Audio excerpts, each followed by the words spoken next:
परंतु हमने तो चलो मानो चुनाव आयोग को इम्यूनिटी दी, श्रीमती गांधी ने तो अपने आप को इम्यूनिटी दी थी।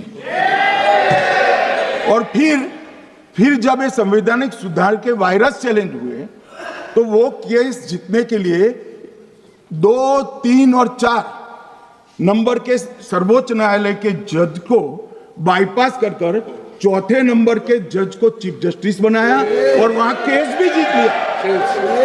और मानने वाले तो इतिहास है, कौन झुठला सकता है? इनको कोई पढ़ाता नहीं है इतिहास, ये तो इतिहास है, सर्वोच्च अदालत और संसद के रिकॉर्ड में रखा हुआ इतिहास है। इसके खिलाफ लल्लन सिंह जैसे कितने लोग पूरा जीवन लड़े बिहार में इमरजेंसी के खिलाफ, जेल में गए, लाखों लोग गए। और तीसरी वोट चोरी कहना चाहता हूं, तीसरी वोट चोरी का प्रकार मैंने बताया था कि योग्यता नहीं है और मतदाता बन जाना। अभी एक वाद पहुंचा है, वाद मतलब डिस्प्यूट पहुंचा है दिल्ली की सिविल अदालत में। उसमें डिस्प्यूट ये है कि सोनिया गांधी जी इस देश की नागरिक बनने से पहले मतदाता बने।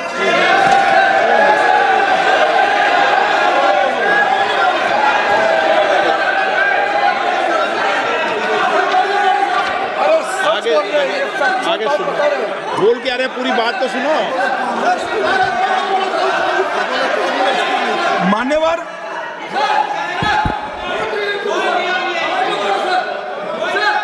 मान्यवर मैंने इतना ही कहा है कि अदालत में केस चल रहा है जो फैक्चुअल है। अब जवाब तो उनको अदालत में देना है, सोनिया जी ने यहां क्यों दे रहे? अदालत में जवाब देना है।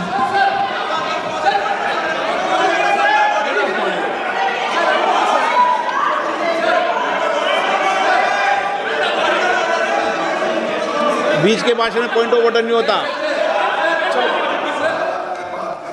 नहीं मुझे याद है जो माननीय सदस्य नहीं है, ये 352 ये रहा, 352 टेबल पे रहता है, मुझे वहां याद है 352। Home Minister is speaking about an issue which is pending in a court. Actually, what happens is, Rostam in a court, some idiot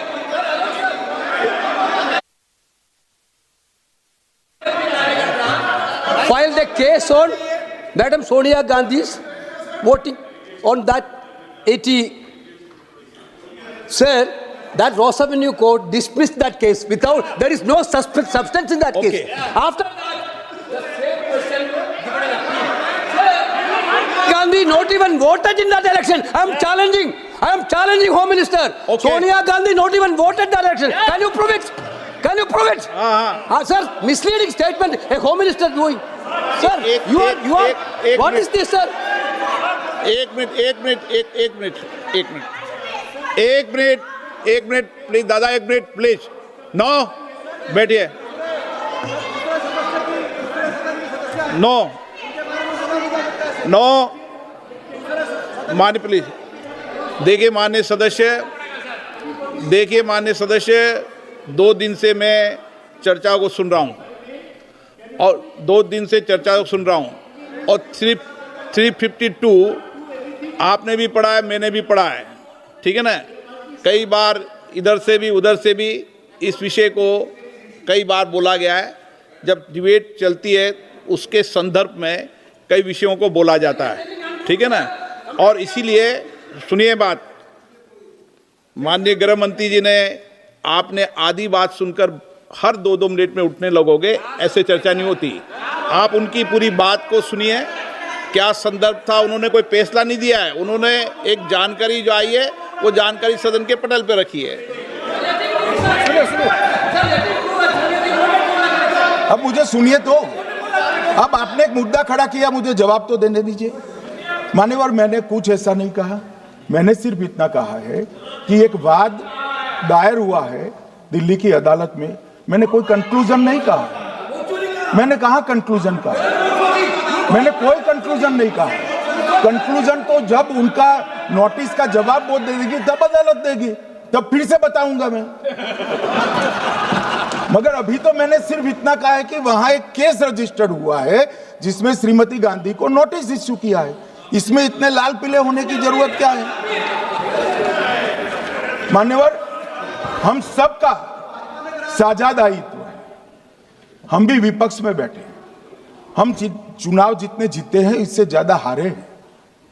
हम लोगों का तो एक प्रकार से पौना जिंदगी ही विपक्ष में ही चला गया, चाहे राज्य हो या केंद्र हो। कई चुनाव हमारे, हमने चुनाव आयुक्त और चुनाव आयोग पर कभी आरोप नहीं लगाया। एक नया पैटर्न खड़ा हुआ, एक नया पैटर्न। मैं पूरा वाक्य नहीं बताना चाहता। श्रीमती ममता बनर्जी ने चुनाव आयोग पर आरोप लगाए, स्टालिन जी ने लगाए, बीडी सतीशन जी ने लगाए, श्री राहुल गांधी ने लगाए, मल्लिकार्जुन खड़गे जी ने लगाए, तेजस्वी यादव जी ने लगाए, अखिलेश यादव जी ने लगाए, वी शिवन कुट्टी ने लगाए, हेमंत सोरेन जी ने लगाए, भगवंत मान जी ने लगाए। अब पहले तो ऐसी परंपरा सिर्फ कांग्रेस पार्टी में थी, मगर संपर्क का दोष कहता होता है साहब, ये सारे इंडिया अलायंस वाले चुनाव आयोग के खिलाफ आए। मान्यवर, चुनाव आयोग एक तटस्थता से चुनाव कराने वाला संस्थान बनाया गया और इसकी मान्यता कोई पॉलिटिकल पार्टी ने नहीं दी। भाग और अनुच्छेदों के तहत हमारे संविधान ने दी है और ये संवैधानिक प्रक्रिया है। ये संवैधानिक प्रक्रिया पर सवाल खड़े कर कर, अनर्गल आरोप कर कर आप पूरे चुनाव आयोग की एक प्रकार से पूरे दुनिया में इसकी छवि को धूमिल करने का काम कर रहे हैं। आपको लगता है कि आप सरकार की छवि धूमिल करें? ना जी, आप पूरी दुनिया में भारत के लोकतंत्र की छवि को धूमिल करें।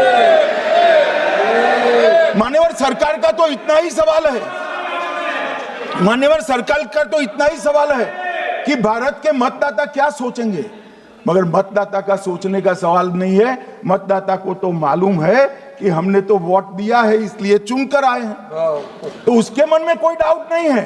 ये वोट चोरी करते रहे, घुसपैठिया बचाओ यात्रा निकाली और बिहार में 2/3 बहुमत से हम जीत गए।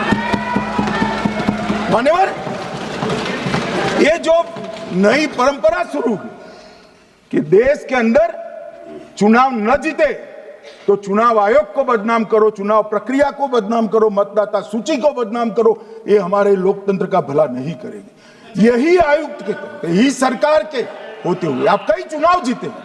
हम कुछ नहीं बोले हैं, हम पार्टी में बैठकर इसकी मीमांसा की, मगर ये लोग चुनाव आयोग पर। प्लीज नो, आप बैठिए, आप ठीक है बैठिए। माननीय सदस्य प्लीज प्लीज।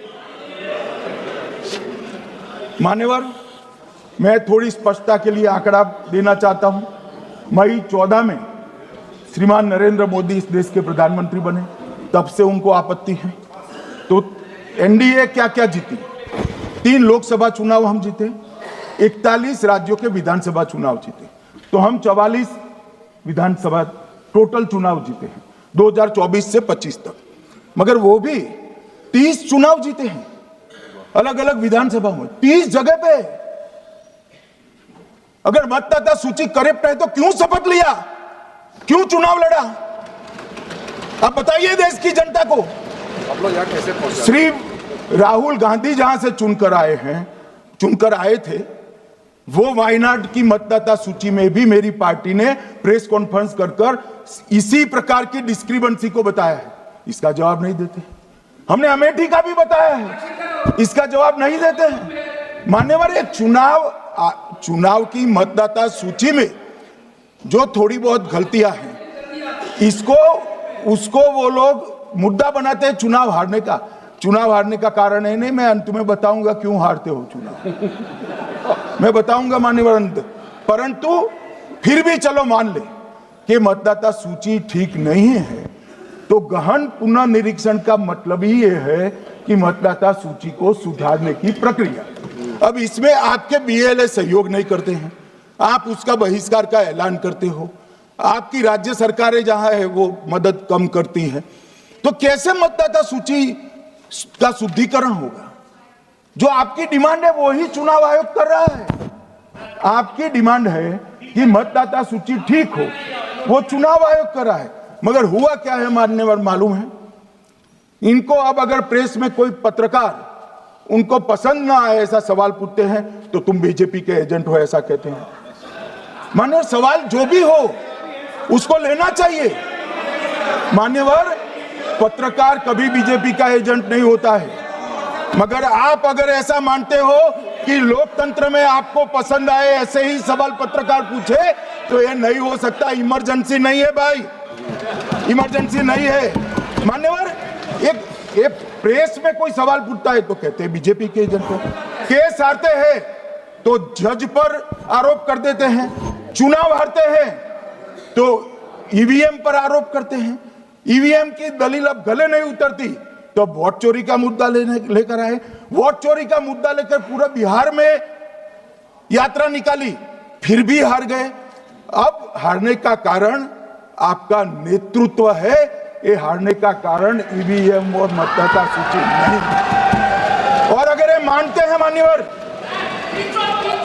अगर ये मानते हैं कि इनको कोई पूछने वाला नहीं है, भगवान करे मैं गलत पड़ जाऊं, कांग्रेस के कार्यकर्ता इनका हिसाब मांगेंगे। एक दिन कांग्रेस के कार्यकर्ता इनका हिसाब मांगेंगे कि इतने चुनाव कैसे हार गए। मान्यवर, कोई जज आजादी के इतने साल में नहीं हुआ है मान्यवर कि कोई जज एक जजमेंट दे तो जज के खिलाफ इंपीचमेंट लेकर आते हैं।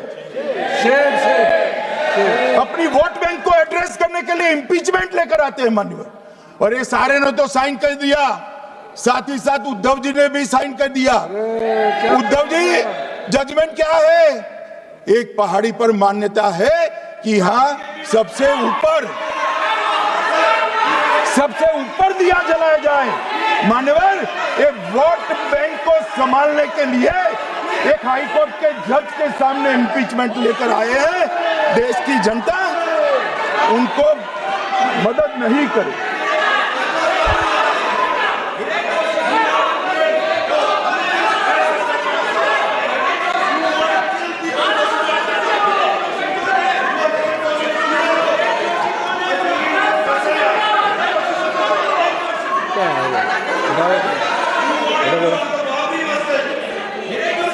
प्लीज नो, माननीय गृह मंत्री जी।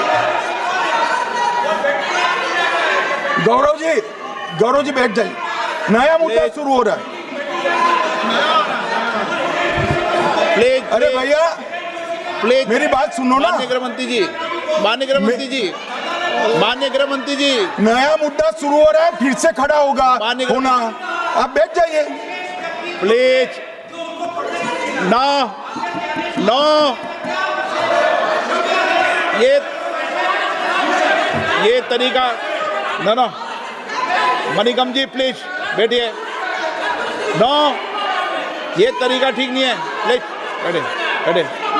बैठे। हर आपको ज्यादा समस्या है क्या हर 2 मिनट में खड़े होने की? हर 2 मिनट में खड़े होने की समस्या है क्या आपको लोगों? बैठिए, ऐसे नहीं चलेगा। मान्यवर, 2014 के बाद अरे दादा ये भी बैठ गए, अब बैठ जाओ। मान्यवर, 2014 के बाद हारने की परंपरा शुरू हुई। हारने की परंपरा शुरू होने के बाद हाँ जीते ही है, मगर हारने की भी परंपरा हुई है। मान्यवर, हारने की परंपरा शुरू करने के बाद इन्होंने सबसे पहले ईवीएम को निशाना बनाया। आज मैं आपके माध्यम से सदन को और सदन के माध्यम से देश की जनता को बताना चाहता हूं, ईवीएम कौन लेकर आया इस देश में? मान्यवर, कौन लेकर आया? 15 मार्च 1989 को जब राजीव गांधी इस देश के प्रधानमंत्री थे, तब ईवीएम लाने का कानूनी बदलाव किया गया था। सुन लो, अब राजीव गांधी के ईवीएम के कानून का भी विरोध कर रहे हैं। मान्यवर, इसके बाद में अरे सुनो ना क्या प्रक्रिया हुई। इसके बाद में ईवीएम के खिलाफ किसी ने याचिका करी। इस देश की सर्वोच्च न्यायालय के 5 जजों ने बैठकर ईवीएम के कानूनी बदलाव को 2002 में उचित ठहराया। राजीव गांधी को भी नहीं मानते, सर्वोच्च अदालत को भी नहीं मानते हैं।